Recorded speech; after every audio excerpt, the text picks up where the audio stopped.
Bem, Juliana, alunas e alunos, meus futuros colegas, muito boa tarde. Vamos tentar aqui ser o máximo objetivo possível, sem seguir uma lógica de didática, porque o fim aqui é trazer o máximo de informação quente para a prova de vocês.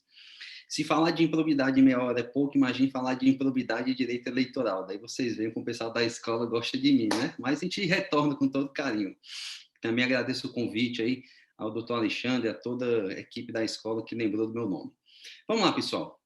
Eu vou sempre tentar fazer uma conjugação entre direito eleitoral e improbidade no que der, exatamente para a gente agregar o máximo de conhecimento. Quando a gente fala de tutela da probidade administrativa, muitas vezes só se lembra do artigo 37, parágrafo 4º da Constituição, mas a gente tem que retroceder e começar lá pelo artigo 1º da Constituição, que coloca o princípio republicano, que é uma diretriz normal de toda a questão da probidade. E o STF, esse ano, tem várias decisões que podem cair na prova de vocês sobre princípio republicano, no que diz respeito a pagamento de pensão, a ex-agentes políticos, a esposas de ex-agentes políticos, a dependentes de ex-agentes políticos, de prefeitos, governadores, dizendo que isso é inconstitucional. Portanto, também uma decisão recente que pode cair na prova de vocês. Saindo do princípio da responsabilidade, e aí avançando mais para o artigo 5º, meus amigos, lembrem sempre, a tutela da probidade administrativa não cabe somente ao Ministério Público, cabe a qualquer cidadão que tenha a legitimidade de causa para ajuizar a ação popular contra qualquer ato lesivo à moralidade administrativa, de forma isolada, que não precisa estar correlacionada necessariamente com um dano patrimonial. Se houver o dano patrimonial, beleza, cabe também, porém, a só violação à moralidade por si só já justifica a ação popular. Temos também a possibilidade do ajuizamento de ação penal privada subsidiária da pública quando o ato de improbidade for efetivamente um crime contra a administração pública. Esse ponto já é mais polêmico na doutrina e na jurisprudência, mas é sempre bom lembrar para vocês. E aí, avançando, chegando no artigo 14, que trata dos direitos políticos, nós devemos lembrar aqui da ação de impugnação de mandato eletivo. Aliás, se você colocar um Ctrl+F na Constituição Federal, vai verificar que a única vez que o termo corrupção aparece expressamente é exatamente no artigo 14, parágrafo 10, que diz ser cabível a ação de impugnação de mandato eletivo, isto é, a AIME, 15 dias após a diplomação, portanto, é uma ação pós-resultado que visa desconstituir mandato, quando houver abuso de poder econômico, corrupção ou fraude. E aqui a gente precisa fazer uma correlação. Vejam, pegadinha de prova, certeza, quando o examinador quer pegar, ele bota isso. Cabe AIME por conta de abuso de poder político? Muita gente associa só o abuso de poder genérico e diz, cabe, errado.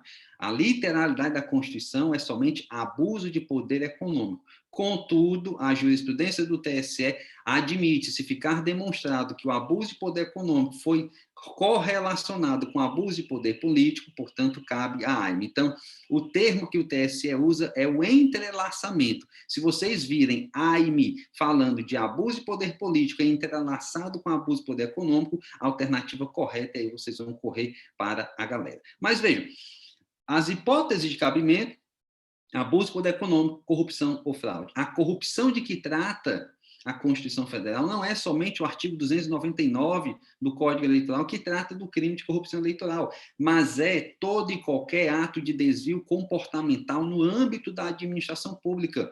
Então, pode ser um ato de improbidade administrativa, pode ser uma captação ilícita de sufrágio, pode ser uma conduta vedada a agente político, tá bom? Então, corrupção, lato sensu, que legitima o ajuizamento da AIME, incluindo atos de improbidade. Competência para o julgamento desta ação, claro, é da Justiça Eleitoral, que tem a finalidade, então, somente de cassar mandato. Não cabe imposição de multa na AIME, certo? Muito bem.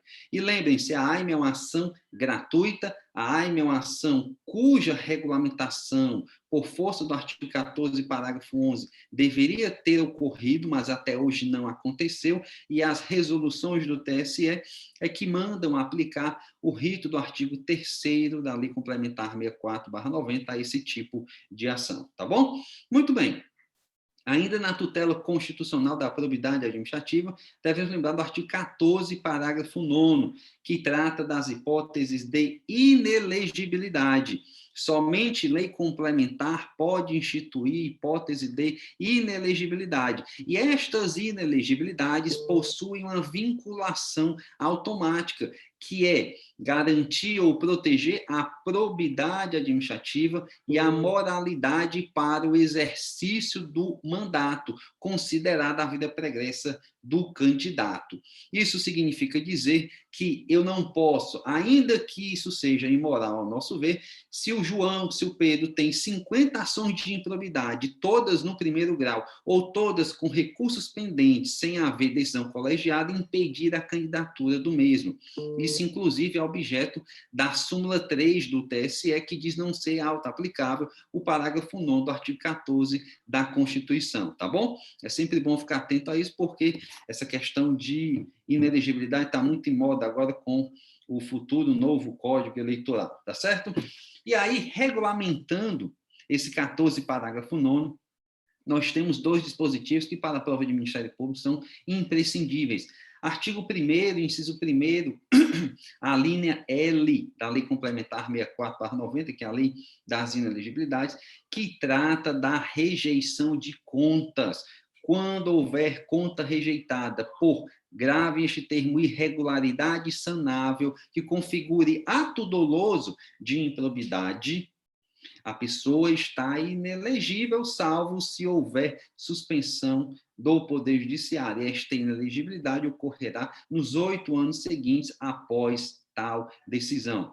Lembrem também que o julgamento de contas de Poder Executivo é privativa do Poder Legislativo.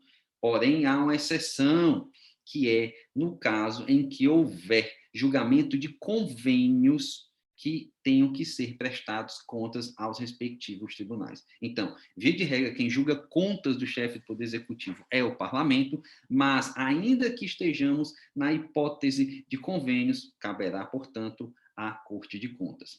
Temos também o artigo 1º, inciso 1º, a linha L, que diz estar inelegível alguém que tenha sido condenado à suspensão de direitos políticos em decisão transitada e julgada ou por órgão colegiado por ato doloso de improbidade administrativa. E aqui a pegadinha boa. Condenou por ato de improbidade, transitou em julgado, o tribunal confirmou, o cidadão está inelegível? Não. Para que surja a inelegibilidade, é preciso que haja concomitantemente a presença do enriquecimento ilícito e do dano ao erário. Atenção à pegadinha também que pode cair. Suponhamos que na sentença ou no acórdão que condenou o indivíduo por ato de improbidade, não tenha constado na parte dispositivo que ele causou dano ao erário ou que ele gerou um enriquecimento ilícito. E se impede o reconhecimento da sua inelegibilidade?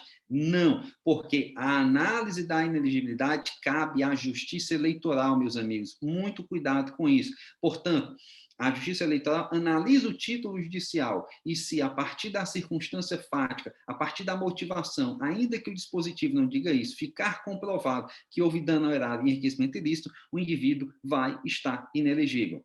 E mais, agora para o modo hard, que nem os livros falam.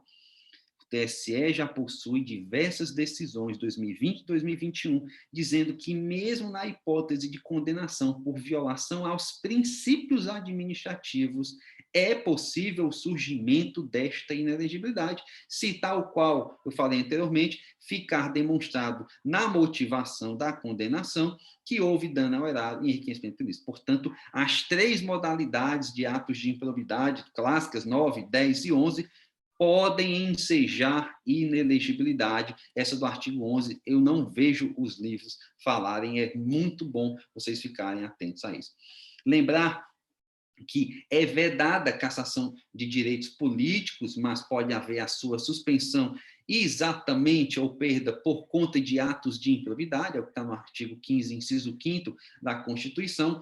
Lembrar que o artigo 37, parágrafo 4º, que trata, de fato, da regulamentação matriz dos atos de improbidade traz um rol de sanção mínimo, portanto, a legislação infraconstitucional pode acrescer sanções ao rol do artigo 37, quarto, e isso aconteceu exatamente com a Lei 8429 de 92, quando se colocou a sanção de proibição de contratar com o poder público, que não está na Constituição Federal. Temos que lembrar também que o atentado à probidade administrativa é crime de responsabilidade do chefe do Poder Executivo, isto é, do presidente da República, artigo 85, inciso 5º.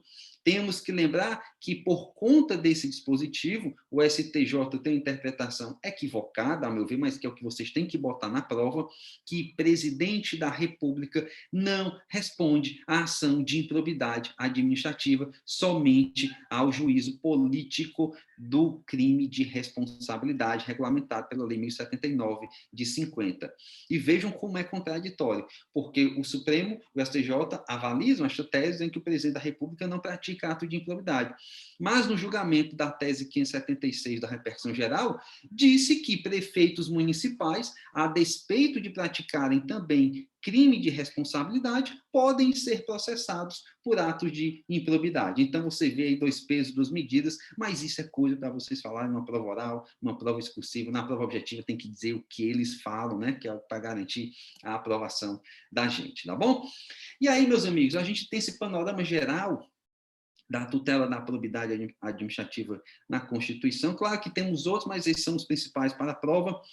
E nós temos que analisar o microsistema que trata da tutela da probidade administrativa, porque ele traz, de fato, algumas repercussões importantes para a prática. Eu começo pelos princípios que informam esse microsistema anticorrupção civil administrativa, já com decisões recentes do STJ, que certamente podem aparecer na prova, que é o primeiro deles, o princípio da integração, segundo o qual, como não há um arcabouço objetivo e um único no tocante à tutela da probidade, usam-se as várias leis que regulam o processo coletivo, lei da ação civil pública, lei da ação popular, lei de improbidade, CDC, para entregarem entre si e fornecerem informações quando houver omissões. E aí nós temos algumas repercussões práticas, no que diz respeito à indisponibilidade patrimonial. Nós sabemos que o artigo 17 da Lei de Improbidade regula a possibilidade de indisponibilidade patrimonial. Nós sabemos que a TJ já decidiu em sede de repercussão geral que essa indisponibilidade não precisa ficar demonstrado qualquer ato concreto de dilapidação patrimonial, pois o perigo de mora é presumido, mas a lei da ação popular, por exemplo, que também tutela a probidade, não traz previsão expressa de possibilidade de indisponibilidade. A jurisprudência do STJ vem autorizando indisponibilidade patrimonial, seja no mérito, seja em medida de tutela de urgência, em sede de ação popular, exatamente por conta do princípio da integração. E aí, quando você quiser se mostrar na prova oral e na prova discursiva, por força da Convenção da ONU de Combate à Corrupção, no seu artigo 35, que capitula lá o princípio da reparação integral do dano junto com o artigo 53, né? Mas na segunda fase a gente vai falar sobre isso. Outra repercussão prática do princípio da integração está na desistência infundada da ação de improbidade pela pessoa jurídica lesada. Nós sabemos que muitas vezes acordos nada republicanos entre políticos eleitos e ex-adversários fazem surgir a necessidade do pedido de desistência de uma ação de improbidade. E recebido este pedido, o juiz não pode determinar a extinção do feito. Ele deve necessariamente intimar o Ministério Público ou publicar editais para que haja efetivamente a assunção do polo ativo, fazendo analogia com o artigo 9º da Lei da Ação Popular. Temos também aqui uma repercussão prática do princípio da integração que diz respeito à atuação da pessoa jurídica no polo passivo da ação de improbidade. A pessoa jurídica, quando o autor da ação é o Ministério Público, deve ser intimada da respectiva ação para que haja manifestação no tocante à assunção do litisconsórcio ativo com o Ministério Público. Ele pode se abster ou ele pode contestar a ação. Agora, surge a dúvida. Então, quer dizer que a pessoa jurídica, em tese lesada, pode vir a fazer a defesa do agente público? Não. O STJ possui decisões recentes dizendo que somente quando a ação de improbidade trouxer pedidos potencialmente danosos à esfera jurídica da pessoa jurídica é que é lícita a intervenção para a defesa. Então, se eu entro com a ação de improbidade contra o prefeito, pedindo a perda do cargo, pedindo a suspensão dos seus direitos políticos, pedindo reparação ao horário, pedindo multa, mas eu não peço uma anulação de qualquer ato administrativo, nada que interfira na esfera do ente, não é lícito que haja defesa. Agora eu vou fazer uma ressalva, vírgula.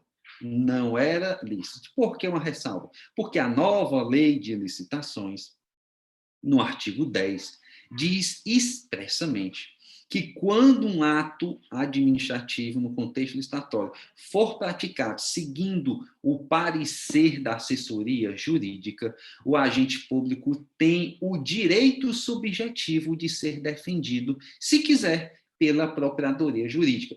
E ele vai ser defendido na esfera administrativa, na esfera civil e na esfera criminal. E ele vai ser defendido, ainda que esteja ou não no exercício daquele cargo que praticou o ato que venha a ser questionado posteriormente. Então, esse artigo 10 da nova lei de licitações é, eu diria, uma grande pegadinha que pode derrubar muita gente que não está aí atento a isso e que vai gerar necessariamente uma modificação nessa jurisprudência objetiva do STJ. Então, cuidado com o enunciado. Se o enunciado trouxer, segundo o STJ, vocês botem sem medo, somente quando houver violação à esfera jurídica. Se ele colocar genérico, aí vai ser um tiro no escuro, porque ele pode estar contando com a nova lei de licitações ou não. Se ele falar da nova lei de licitações, melhor ainda, vocês já sabem aí o roteiro da aprovação. Há, porém, uma exceção a esta nova diretriz da nova lei de licitações, que é trazida pelo parágrafo 2º do mesmo artigo 10, segundo o qual, se nos autos houver prova de que aquele ato foi doloso por parte do agente público, ainda que tenha havido parecer, ele não fará jus à defesa pelo ente público, tá bom? Muito bem. A última repercussão prática do princípio da integração diz respeito à instância recursal. Se vocês verificarem, na própria lei de improbidade, existe a previsão do cabimento de agravo de instrumento contra a decisão que recebe a petição inicial, mas só há esta previsão recursal. Entretanto, existem inúmeras decisões interlocutórias passíveis de serem proferidas no contexto da ação de improbidade. Logo no começo, ajuizei a ação pedindo disponibilidade patrimonial início litis na audita terapaz, o juiz defere, e aí sempre ficava, cabe agravo de instrumento, não cabe, porque o rol do agravo é taxativo, a lei já diz que só cabe agravo quando é do recebimento da ação, e aí o STJ agora, recentemente, no informativo 695, de 4 de maio de 2021, disse que vai se aplicar a ação de improbidade, o artigo 19, parágrafo 1º da Lei da Ação Popular, segundo o qual toda e qualquer decisão interlocutória pode ser objeto de agravo de instrumento se houver o prejuízo, né, em tese irreparável. Beleza, então, princípio da integração com essas 4 repercussões práticas aí que podem vir aí na prova. Outro princípio importantíssimo diz respeito ao princípio da reparação integral do dano. É um princípio geral de direito que nem precisa estar positivado, mas que no Brasil está claramente lá pelo artigo 37, parágrafos 4º e 5º da Constituição Federal, mas ele tem uma importante repercussão prática agora recente, que também pode cair na prova e que foi julgado também ou informado lá pelo informativo 695 do STJ, que diz ser cabível medida executiva atípica de cunho não patrimonial para fins de cumprimento de sentença de ação de improbidade. Isso daí, essas 2 decisões, eu diria que são decisões muito importantes para a prova amanhã, porque são recentes, novidades, a gente sabe que as bancas gostam de novidade, que eventualmente é o que não está nos livros. Então, medidas executivas atípicas de cunho não patrimonial são possíveis no contexto aí da ação de improbidade por força do princípio da reparação integral do dano. E ainda à luz do princípio da reparação integral do dano, nós temos as questões da imprescritibilidade de ação de improbidade. Nós sabemos que o contexto tradicional até 2018 na jurisprudência era de que toda ação de reparação ao erário era imprescritível, porém, desde o julgamento do tema 897, lá pelo STF, em repercussão geral, somente será imprescritível a ação de reparação ao erário fundada em ato doloso da lei de improbidade administrativa. E aí, percebam a dificuldade. Igor, então quer dizer que um ato doloso que venha a ser questionado somente numa ação popular, ele vai estar sujeito à prescrição ou não? O Supremo não diz isso. E o Supremo não diz isso, me faz orientá-los que numa prova objetiva vocês vão defender que o prazo prescricional é o do artigo 21 da Lei da Ação Popular, que é de 5 anos. Então, prova objetiva, a gente não briga com letra da lei e com letra das teses ou súmulas. Se o Supremo só diz que é ato doloso tipificado na lei de improbidade, então só vai ser imprescritível para essa hipótese. A hipótese de qualquer outro ato doloso que ainda haja possibilidade de enquadramento como ato de improbidade, a gente deixa para discutir numa prova discursiva, numa prova oral, mas numa objetiva de forma alguma. Mas o Supremo também, mais recentemente, lá no julgamento do RE 6368886, disse que é imprescritível também qualquer pedido de reparação de dano ao erário fundado em decisão de Tribunal de Contas, tá certo? E aí falou de forma genérica. Eu trago aqui também uma hipótese que os livros geralmente não falam e que me parece ser ato de improbidade inquestionavelmente, que é a súmula 647 do STJ, agora de março de 2021, que diz que são imprescritíveis as ações indenizatórias por danos morais e materiais decorrentes de atos de perseguição política com violação a direitos fundamentais ocorridos durante o regime militar. Sim, pessoal, o regime militar existiu no Brasil, tá bom? Então, quem quer ser promotor, existiu ditadura militar. Por favor, tá bom?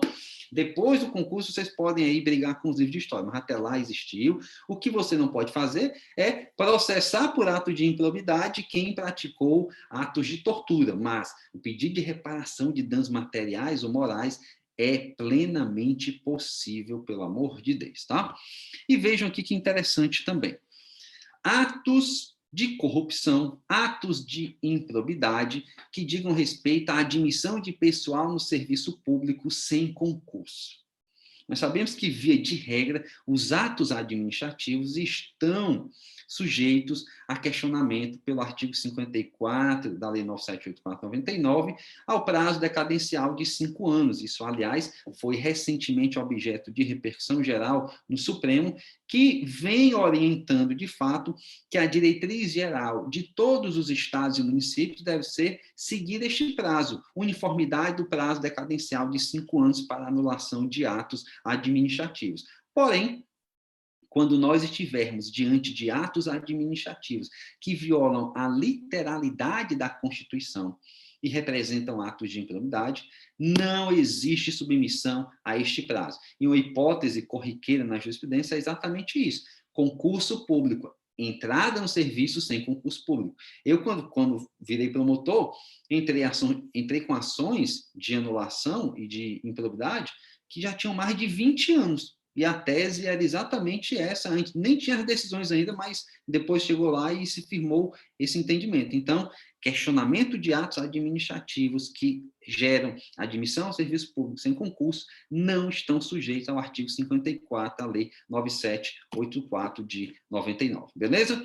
Ainda no tocante ao princípio da reparação integral do dano, nós devemos lembrar a orientação do STJ de que a responsabilidade pelo dano ao erário, pelo ressarcimento do erário, é solidária na ação de improbidade, pelo menos até a instrução final do feito. Aí você vai dizer, Igor, mas eu estudei que solidariedade ela tem que estar na lei. Isso não está na lei de improbidade, eu não enxerguei já em lugar nenhum.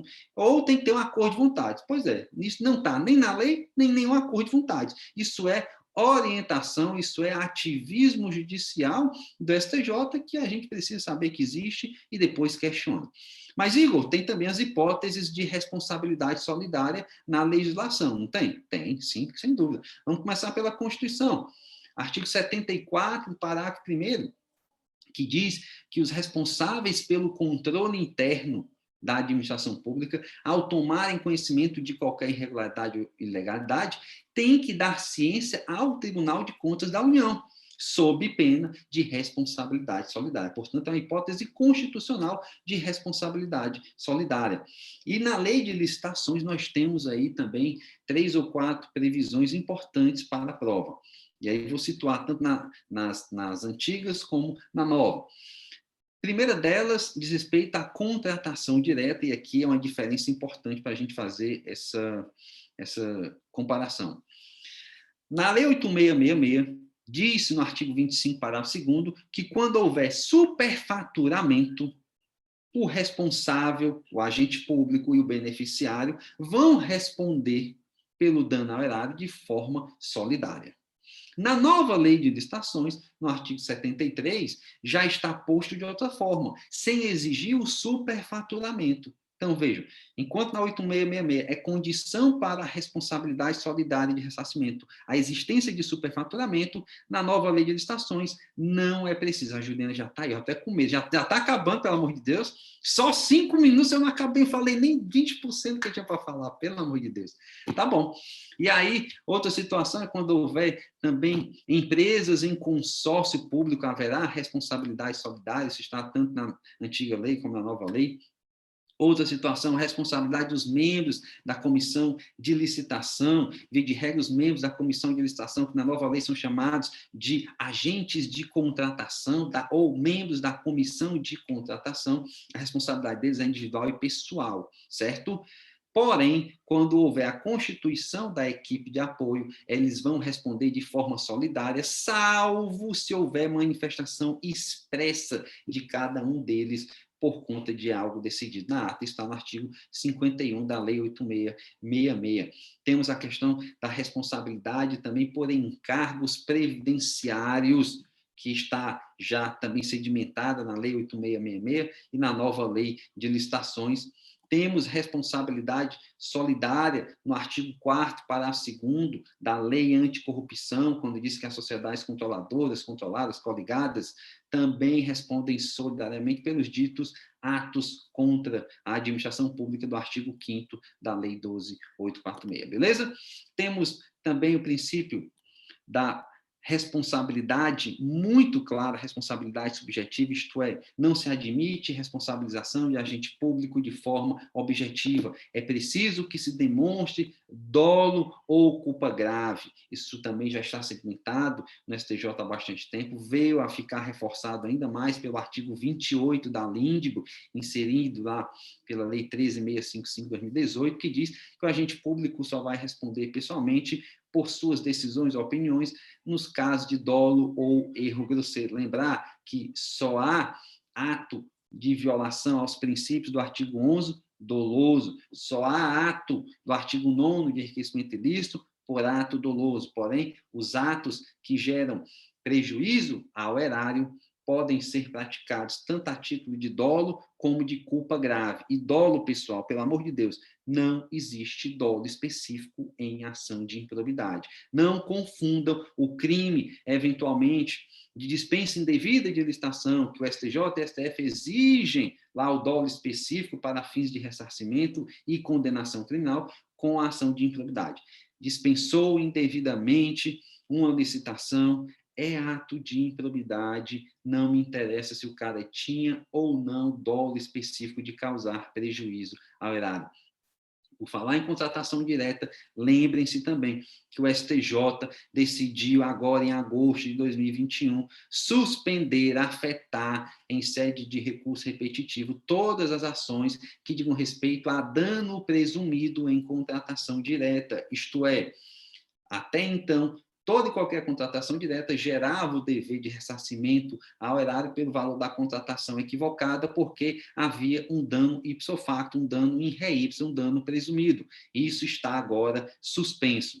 Ainda no tocante à suspensão de recurso repetitivo, reexame necessário, nós sabemos que havia uma oscilação na jurisprudência do STJ falando que havia necessariamente reexame das decisões que absolviam em sede de ação de improbidade. Isso está suspenso, afetado também desde 2020 e temos que esperar aí o julgamento, tá bom? Então, atenção a isso. O princípio da intranscendência da responsabilidade subjetiva, que diz respeito ao artigo 8º. Nós sabemos que o sucessor de quem praticou um ato de improbidade pode vir a ser chamado a responder de forma patrimonial até o limite da sua herança.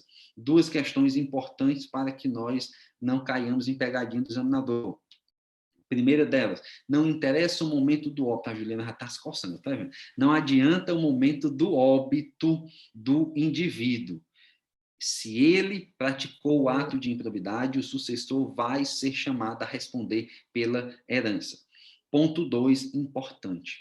Não é todo ato de improbidade que vai trazer o sucessor para responder, mas somente quando houver dano lá ao erário ou prejuízo, tá bom? Atenção a isso, que é entendimento consolidado do STJ, por favor.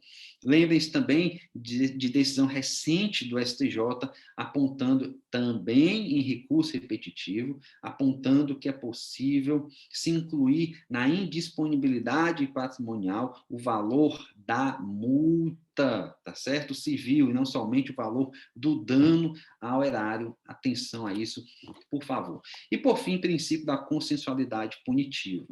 O princípio da consensualidade punitiva que instituiu o acordo de não persecução civil, esse monstrengo que hoje na prática a gente vê, mas que vocês precisam saber de algumas questões objetivas para a prova. Ponto 1. Acordo de não persecução civil, no entendimento da primeira turma do STJ, e é o único acórdão que nós temos, pode ser celebrado a qualquer momento, inclusive em sede recursal. Eu defendo, sou totalmente contra, mas não interessa o que eu defendo, a prova de vocês é a qualquer momento. Porém, cuidado com a pegadinha. Se o examinador disser que existe controvérsia no STJ, vocês podem dizer que isto é verdadeiro. Por quê? Porque há acórdão da primeira turma, mas há decisões monocráticas dizendo que o limite do ANPC é exatamente a apresentação da contestação. Ponto 2. A lei não fala sobre quais são os atos de improbidade administrativa que são cabíveis ao ANPC. E aí os MPs internamente estão regulamentando.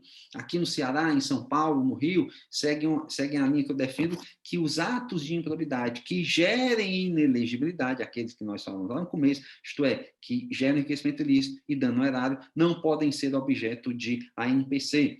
Porém, a doutrina majoritariamente vem falando que cabe em todo e qualquer ato de improbidade administrativa. A lei não fala sobre requisitos objetivos, são requisitos subjetivos, e aí vocês têm que conhecer o regulamento interno de cada instituição.